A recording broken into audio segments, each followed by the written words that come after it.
Quando a Rússia invadiu a Ucrânia em fevereiro de 2020, dois analistas militares concordaram que a Ucrânia provavelmente perderia o acesso ao Mar Negro. Afinal, todas as forças navais da Ucrânia somavam apenas uma fragata e poucos barcos de patrulha.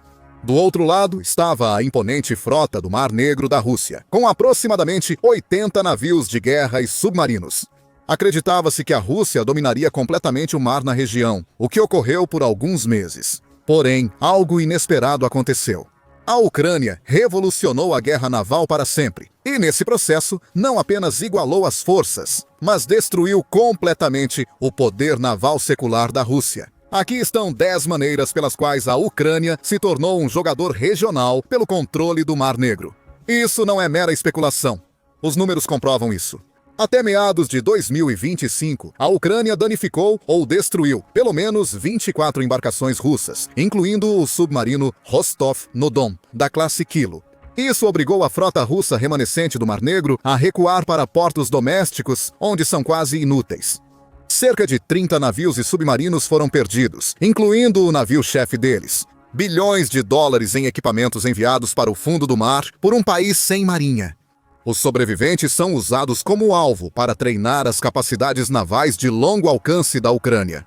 Mas os números só nos contam parte dessa história incrível. O que a Ucrânia conseguiu representa a reviravolta naval mais dramática da história moderna. As táticas que eles desenvolveram irão remodelar como todos os futuros conflitos navais serão travados. Vamos explorar os 10 métodos inovadores que a Ucrânia usou para transformar a poderosa frota russa do Mar Negro em uma vergonha flutuante.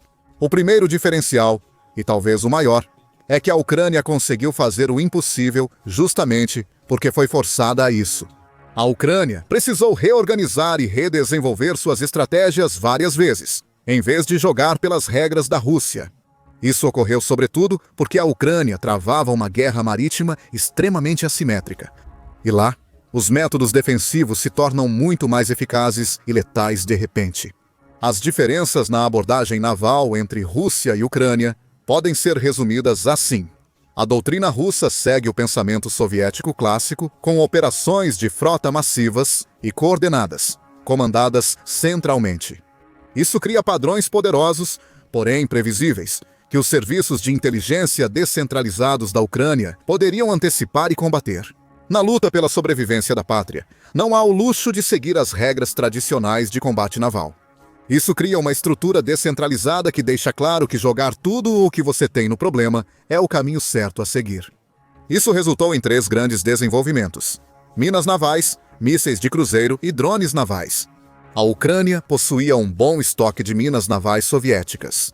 Sabendo os pontos de invasão costeira mais prováveis, a Ucrânia posicionou estrategicamente centenas de minas. Mas a quantidade exata é difícil de determinar. Agravando a situação, a Rússia também minou as águas costeiras próximas à Ucrânia, sobretudo para impedir o comércio a partir de Odessa. O Ministério da Defesa da Rússia acusou a Ucrânia de lançar minas nas águas profundas do Mar Negro. E a Ucrânia respondeu que as minas eram da Crimeia. Suprimentos tomados pela Rússia na anexação de 2014 foram propositalmente adulterados para flutuar longe da costa. Apesar das adversidades, a Ucrânia logrou bloquear portos cruciais de sua costa para as embarcações russas. Conhecendo as táticas russas, os marinheiros ucranianos posicionaram minas estrategicamente para minimizar o impacto em seus navios mercantes. Em distâncias maiores, a Ucrânia usou seu novo desenvolvimento, o Sistema de Defesa Costeira RK-360MC, Netuno, que utilizava o míssil R-360 de longo alcance. Isso permitiu que a Ucrânia atingisse alvos a até 1.175 km de distância. Isso, combinado com a artilharia de curto alcance, que pode operar a dezenas de quilômetros da costa da Ucrânia, ajudou-os a criar um triângulo defensivo crucial de minas, artilharia e mísseis.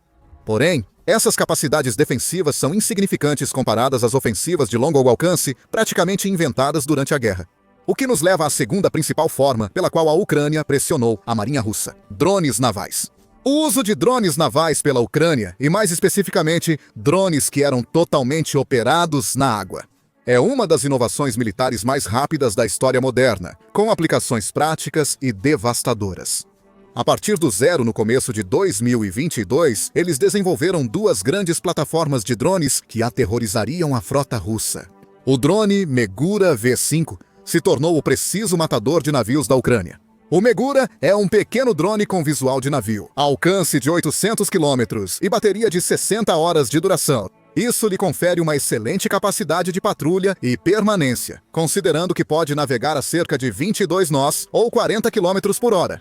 Completando as estatísticas vitais, há uma carga explosiva de 200 kg que é detonada quando o Megura se aproxima ou colide com uma embarcação inimiga.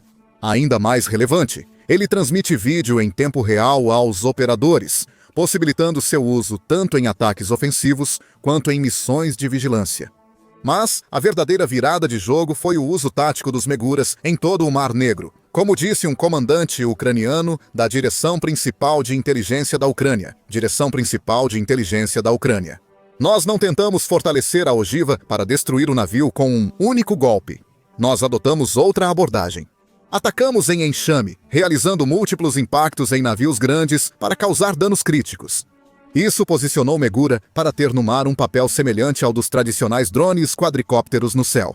Mas Megura leva isso a outro patamar com seu incrível alcance, que pode competir com a artilharia em 12 milhas de alcance efetivo. Enquanto Megura é o Coringa, o drone Sea Baby serve como a artilharia pesada do arsenal naval da Ucrânia. O Sea Baby mais recente carrega 860 kg de explosivos, chega a 90 km por hora e tem alcance de 1.000 km. Isso equivale a quase 4 vezes a carga explosiva de um Megura, projetado para devastar alvos estáticos como navios atracados ou infraestrutura de construção naval. No quesito versatilidade, o Megura é apenas um trampolim para as inovações ucranianas. Em junho de 2024, a Ucrânia revelou o drone naval Stalker 50, uma versão menor do Megura. Ele é projetado principalmente para o transporte militar naval de equipamentos, mas pode ser adaptado com um explosivo de 150 kg se necessário. Com uma seção transversal menor e casco preto elegante, o Stalker foi projetado para ser muito mais difícil de detectar e neutralizar pelas forças russas. Como o próprio nome sugere, estes são sistemas de armas inteligentes controlados remotamente. Operações noturnas se tornaram a especialidade da Ucrânia, porque a imagem térmica e as capacidades de guerra eletrônica lhes deram enormes vantagens sobre os sistemas de detecção visual russos. As equipes russas atiravam na água escura em alvos difíceis de ver, enquanto os ucranianos assistiam a vídeos em alta definição a quilômetros de distância. Isso nos leva à terceira forma, como a Ucrânia tem frustrado a marinha russa. Estrategistas militares russos achavam que entendiam a ameaça dos drones navais ucranianos. Mas a Ucrânia mudou as regras do jogo ao transformar barcos em armas antiaéreas remotamente operadas, com generosa capacidade de carga. O Megura e o Sea Baby se tornaram os principais candidatos para a instalação de metralhadoras e lançadores de mísseis antiaéreos, que se movem rapidamente pela superfície, dificultando sua detecção. O primeiro relato desses movimentos veio em maio de 2024, quando um Megura V5 destruiu 2 helicópteros russos, Mi-8 e danificou outro em 3 ataques separados. Esse foi o primeiro relato do uso real de um míssil Arar sendo lançado a partir de uma aeronave não tripulada. O míssil em questão era o soviético Vympel R-70 e 3 codinome Arar-11 Archer pela OTAN, um míssil Arar de curto alcance, mais usado em caças Mikoyan Gurevich e Sukhoi, adaptando o lançador de jatos ao drone. A Ucrânia agora podia usar eficazmente mísseis deixados pela União Soviética para ameaçar diretamente aeronaves russas distantes do seu espaço aéreo. E tudo isso sem necessitar utilizar suas próprias aeronaves, extremamente necessárias para a defesa. Mas helicópteros não eram alvo suficiente para a indústria de drones navais da Ucrânia. Em maio de 2025, cerca de 48 quilômetros a oeste de Novorossiysk, supostamente Megura V5S modificados derrubaram 2 caças russos Su-30SM usando mísseis AIEM-9 Sidewinder em um suposto primeiro abate de um jato por um drone marítimo. Imagine, caças de 50 milhões de dólares destruídos por barcos-drones. O Sea Baby, revelado pelo Serviço de Segurança da Ucrânia em março de 2024, pode ser o próximo drone destacado por suas capacidades como plataforma multifuncional. Os sistemas de comunicação aprimorados, que dependem do Starlink e têm mais backups, também oferecem a redundância e confiabilidade cruciais, permitindo que o Sea Baby transporte explosivos letais ou mísseis perto dos portos russos. Considerando as missões ofensivas e defensivas e o uso inteligente de minas pela Ucrânia para dissuasão e negação, o país obteve uma importante vitória econômica sobre a Rússia e surpreendeu ao atingir a marinha russa pela 4ª vez. Restaurando o comércio marítimo da Ucrânia, o bloqueio naval da Rússia deveria estrangular a economia ucraniana ao cortar as exportações marítimas. Por mais de um ano funcionou. A Ucrânia, um dos maiores exportadores mundiais de grãos, exporta trigo e milho, produzidos em seus campos férteis, tanto por terra para os vizinhos, quanto por via marítima. Para a OTAN e o mundo, incluindo Estados Unidos, $23 bilhões em grãos para a China anualmente. O bloqueio foi quase catastrófico para a Ucrânia. As exportações caíram quase 50% em março de 2022, estabilizando-se parcialmente para uma queda de 23,7% em dezembro de 2022 na comparação anual. No outono de 2023, a Ucrânia exportou 55 milhões de toneladas de carga e até o final de 2024 alcançou quase 90 milhões de toneladas de exportações marítimas. Isso representa uma das operações mais bem-sucedidas de quebra de bloqueio da história moderna, com implicações econômicas impressionantes. As exportações de grãos da Ucrânia geram quase $10 bilhões que financiam seu esforço de guerra. Os drones navais obtiveram vitórias táticas e asseguraram a sobrevivência econômica da Ucrânia ao forçar os navios russos a se distanciarem das rotas marítimas ucranianas. O corredor de exportação restaurado cria um ciclo auto-reforçador. Cada carregamento de grãos bem-sucedido financiava mais drones, possibilitando mais ataques a navios russos, garantindo ainda mais as rotas marítimas. A estratégia da Rússia de bloquear a Ucrânia saiu pela culatra, catalisando a inovação ucraniana em vez de levar à rendição econômica. Isso consolidou a incapacidade da Rússia de bloquear uma nação muito menor e dependente do comércio, possibilitando a restauração completa do comércio marítimo ucraniano. Esses esforços seriam em vão se a Ucrânia não conquistasse uma vitória crucial no início da guerra e desferir o 5º golpe na marinha russa, afundando o navio-chefe da frota do Mar Negro, Moskva, nome russo para Moscou. A destruição do Moskva foi o momento em que o mundo percebeu que a marinha da Rússia não era invencível.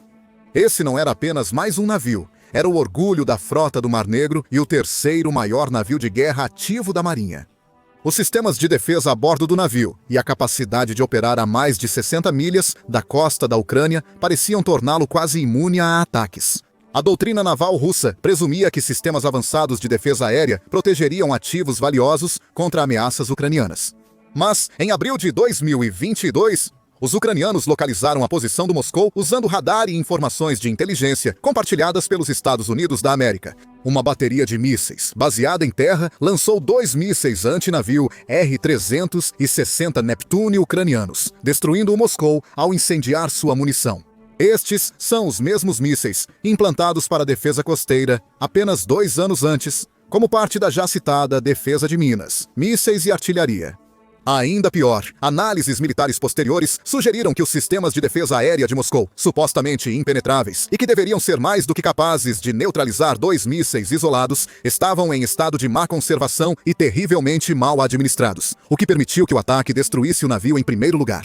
Esta foi a primeira perda de um navio capitânia russo desde a Guerra Russo-Japonesa de 1904 a 1905 e o maior navio de guerra afundado em combate desde a Segunda Guerra Mundial.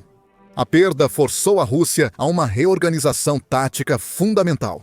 A perda do navio capitânia dificultou muito a coordenação das operações da frota. A rígida hierarquia naval russa não se adaptou rapidamente à perda de seu centro de coordenação central, gerando problemas operacionais em cascata no Mar Negro. Isso revelou a sexta forma como a marinha russa estava em apuros, embora não seja diretamente atribuível à Ucrânia. Suas falhas navais no Mar Negro vão além de derrotas táticas. A marinha russa enfrenta subfinanciamento crônico, corrupção desenfreada e um isolamento geográfico astutamente explorado pela Ucrânia. Apesar da Rússia operar diversos navios nas frotas do Báltico, Ártico e Pacífico, A Turquia pode invocar a Convenção de Montreux de 1936 para fechar o Mar Negro à entrada de navios de guerra, incluindo os russos que não pertencem à frota nativa da região. Isso indica que a Rússia não pode repor suas perdas no Mar Negro.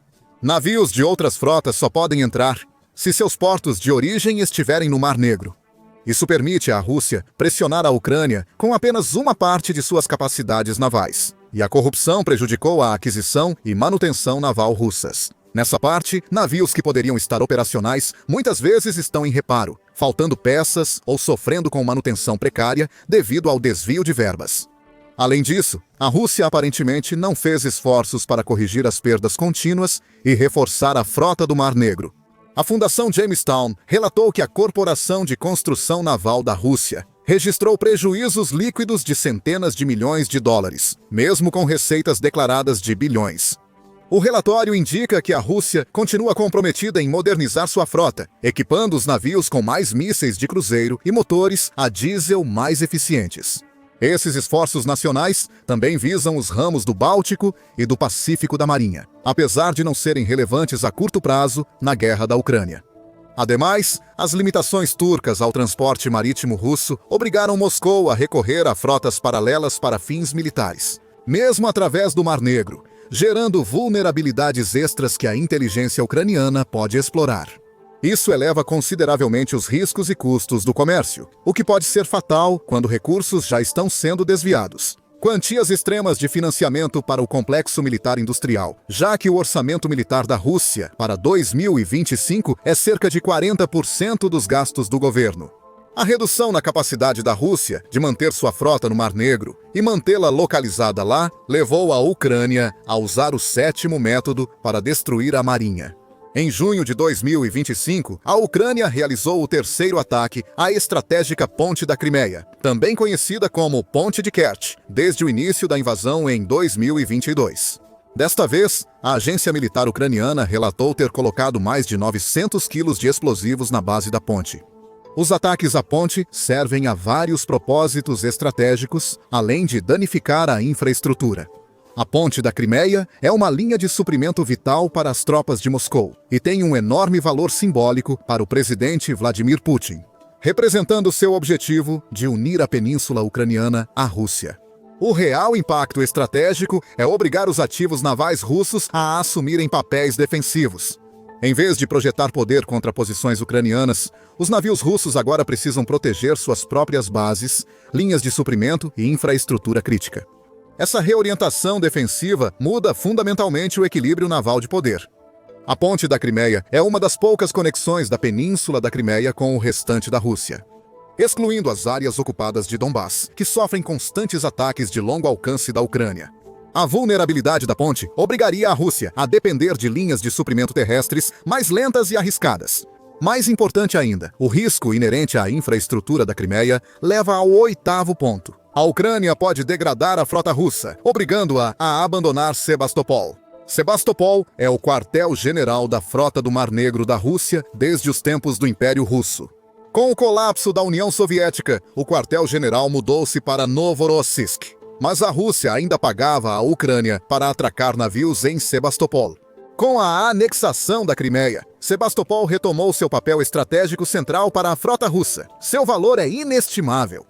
A Rússia obteve uma posição estratégica para dominar o oeste do Mar Negro e ameaçar as operações costeiras da Ucrânia. As instalações do porto, construídas ao longo de séculos, as linhas de suprimento e a infraestrutura defensiva fizeram dele a base ideal para projetar poder naval. Contudo, os drones navais de longo alcance da Ucrânia, como o Magura e o Sea Baby, podem colocar em risco qualquer navio ou edifício na base naval de Sebastopol.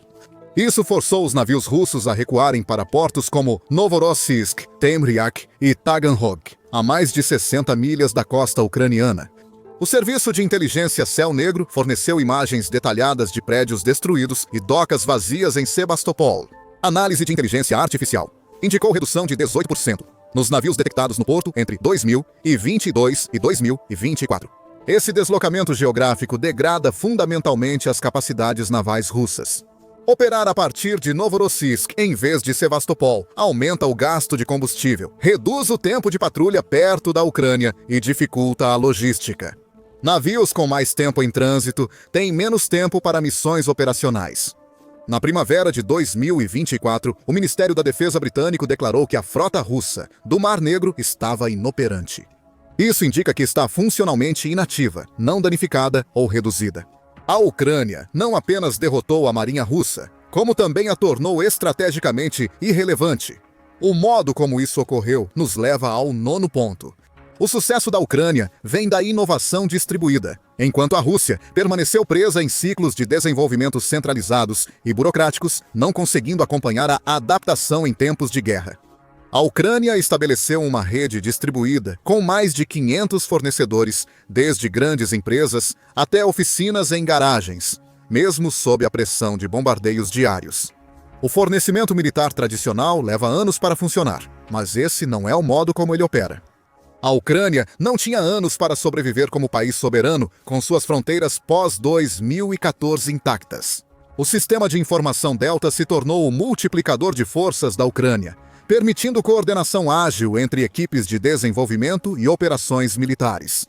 Quando uma oficina descobre uma melhoria, a informação é rapidamente compartilhada por toda a rede em poucos dias. O ciclo de desenvolvimento iterativo permite que os drones ucranianos evoluam constantemente, superando as contramedidas russas. Os primeiros barcos ucranianos foram montados com peças de jet skis, lanchas e eletrônicos disponíveis no mercado. Em poucos meses, fabricantes que trabalhavam para o Ministério da Defesa da Ucrânia lançaram modelos como o Megura e o Sea Baby. Os mercenários russos enfrentam o oposto. Controle centralizado, aprovações lentas e subfinanciamento crônico, obrigando-os a aceitar pagamentos abaixo do mercado. Isso obriga as empresas a reduzirem custos para criar produtos que funcionam mal e, geralmente, acabam prejudicando-as. Como uma das invenções do Coyote Wiley contra o Papaléguas. A corrupção que afeta os contratados de defesa russos gera atrasos e problemas de qualidade adicionais. Em cada contrato militar, alguém está desviando dinheiro e fraudando números de produção para ganho pessoal. Isso obriga os planejadores militares a coordenar ataques com estoques inexistentes, inviabilizando algumas operações. Por fim, a 10ª forma pela qual a Ucrânia está destruindo a marinha russa: a influência estrangeira através de doações da OTAN. O apoio europeu às inovações navais da Ucrânia gerou um ciclo de feedback positivo, onde cada investimento traz retornos muito superiores ao que as nações europeias obteriam gastando o mesmo valor internamente. A United 24, organização governamental de financiamento coletivo, arrecada fundos de empresas e indivíduos globalmente. Apesar do alto custo dos drones marítimos, com o Megura custando cerca de $250 mil americanos e o novo Sea Baby em torno de $221 mil americanos, eles podem danificar ou afundar navios que valem centenas de milhões de dólares. Esse financiamento teria ido para a defesa nacional doméstica, sendo drenado na produção, aquisição, burocracia, manutenção e descarte de inventário obsoleto e não utilizado. Se a OTAN nunca for atacada em 30 anos, as nações europeias terão fornecido financiamento, plataformas navais, treinamento e apoio de inteligência. Esse apoio abrangente permite que a Ucrânia lute muito acima do seu peso. Simultaneamente, os aliados militares europeus adquirem testes cruciais em cenários reais de guerra naval assimétrica, equipamentos, protótipos e feedback sobre o que é eficaz ou não em um campo de batalha repleto de drones. Por exemplo, as vitórias de drones marítimos na guerra Rússia-Ucrânia podem inspirar os planejadores militares do Pentágono sobre como conduzir uma defesa de Taiwan. Caso uma guerra entre China e Taiwan estoure, dezenas de drones navais podem estar esperando na costa, tanto acima quanto abaixo da água. Esse tipo de inovação era inimaginável antes de 2022. Quando a guerra acabar, academias militares globais ensinarão as táticas navais ucranianas, destacando este momento. A guerra assimétrica provou definitivamente que a inovação supera os números. O desespero gera genialidade e o futuro do combate naval pertence a quem se adaptar mais rápido. Obrigado por assistir. Para saber o quanto a Rússia perdeu na guerra, confira este vídeo. Para se manter atualizado sobre a guerra na Ucrânia ou conflitos globais, inscreva-se no Military Show para análises diárias.